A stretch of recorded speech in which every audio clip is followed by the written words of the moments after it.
कैलाश पर्वत का आंगन श्वेत धुंध से घिरा था। सूर्य की किरणें हिम से ढकी चोटियों पर स्वर्णिम आभा बिखेर रही थी। मंद मंद बहती वायु में देवताओं के स्तवन की गूंज थी। मां पार्वती अपने कक्ष में स्नान की तैयारी कर रही थीं। उनकी दो सखियां जया और विजया हल्दी, चंदन और उपटन सुसज्जित कर रही थी।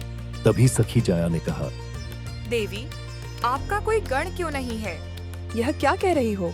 हमारे पास करोड़ों गण हैं जो तुरंत आज्ञा पालन में तत्पर रहते हैं। फिर किसी विशेष गण की क्या आवश्यकता है? पर वह सभी गण आशुतोष भगवान के हैं। उन्हीं की आज्ञा उनके लिए प्रमुख है। माता पार्वती ने अपनी सखियों के सुझाव पर विचार तो किया, किंतु अभी उसे परिणत नहीं किया। स्नानागार में जाने से पहले उन्होंने द्वार के निकट खड़े एक गण को बुलाया। मैं स्नान करने जा रही हूँ, ध्यान रखना कोई भी भीतर न आए, चाहे कोई भी हो। गण ने शीश झुकाकर आज्ञा स्वीकार कर ली, किंतु कौन जानता था कि कुछ ही क्षणों में इस शांत वातावरण में हलचल मचने वाली थी। कुछ समय बाद भगवान शिव अपने गणों के साथ कैलाश लौटे। उन्हें भान न था कि पार्वती ने कोई विशेष निर्देश दिए हैं। जैसे ही वे कक्ष के द्वार की ओर बढ़े, द्वार पर खड़े गण ने हाथ जोड़कर उन्हें रोकने का प्रयास किया। प्रभु, माता अभी स्नान कर रही है, इसलिए यही ठहरने की कृपा करें। अरे करने दे स्नान, मुझे एक आवश्यक कार्य है तो यहाँ कैसे रुका रहूं? गण असमंजस में पड़ गया। प्रभु के आदेश को टालना कठिन था, किंतु माता की आज्ञा भी अटल थी। थोड़ी बहस के बाद गण ने अंततः द्वार से हटकर शिव को जाने दिया। भगवान आशुतोष को शीघ्रता से आया देख स्नान करती हुई जगजननी लाजवश अत्यंत सिमट गई। आप यहाँ? हाँ, कोई विशेष बात थी क्या? भगवान शिव भी बिना कुछ कहे चले गए। तुमने मेरे आदेश का पालन क्यों नहीं किया? जब मैंने कहा था कि कोई भीतर न आए, तो तुमने इन्हें क्यों जाने दिया? गण लज्जित हो गया, परंतु उत्तर न दे सका। माता पार्वती का मन क्षुब्ध था। उन्हें यह अनुभव हुआ कि शिव के गण चाहे उनकी सेवा में हो, पर अंततः वे शिव के ही अनुयायी थे और उनकी आज्ञा को सर्वोपरि मानते थे। यह विचार उन्हें व्यथित कर गया। उन्होंने मन ही मन कुछ संकल्प किया और अपने उपटन को हाथों में लेकर एक मूर्ति गढ़ने लगी।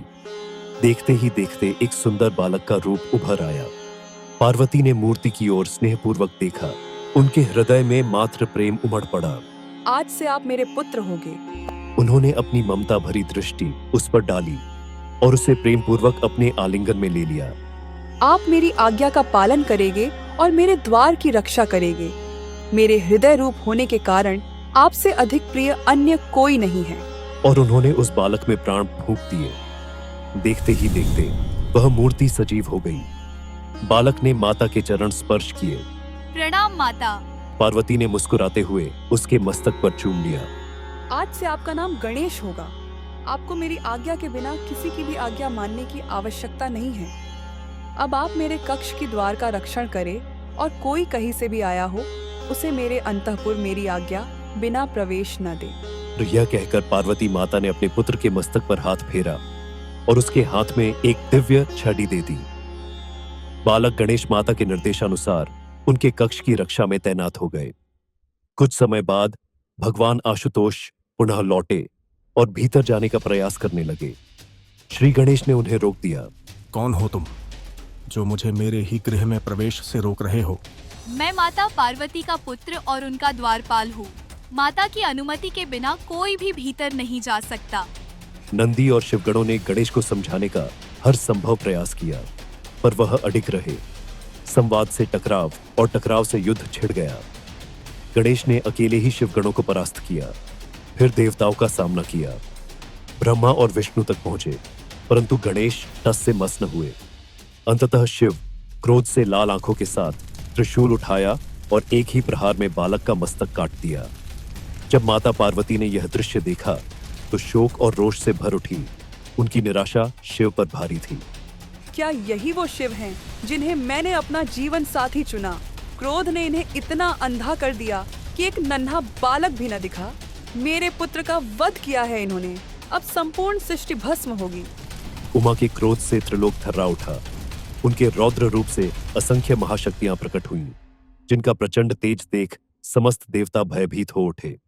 उन्होंने शिव से विनती की, समाधान खोजिए। अन्यथा संपूर्ण सृष्टि भस्म हो जाएगी। शिव को अपनी भूल का आभास हुआ। उन्होंने गणों को आदेश दिया, उत्तर दिशा में जो भी जीवित प्राणी सोया हो उसका मस्तक शीघ्र लाओ। गण शीघ्रता से निकल पड़े और एक हाथी का मस्तक लेकर लौटे। शिव ने अपनी दिव्य शक्तियों से उसे गणेश के धड़ से जोड़ दिया। क्षण भर में जीवन लौट आया। गणेश ने नेत्र खोले तो दिशाएं गणपति बप्पा मोरया के जय घोष से गूंज उठी।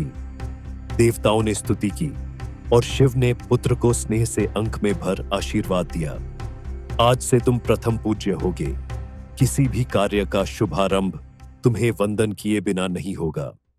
इसी तरह की और दिव्य लीलाएं जानने के लिए हमारे साथ ईपिक लीला चैनल पर जुड़े रहें। अगर आपको हमारा यह वीडियो पसंद आया हो तो कृपया हमें कमेंट में बताइए कि आपको यह वीडियो कैसा लगा।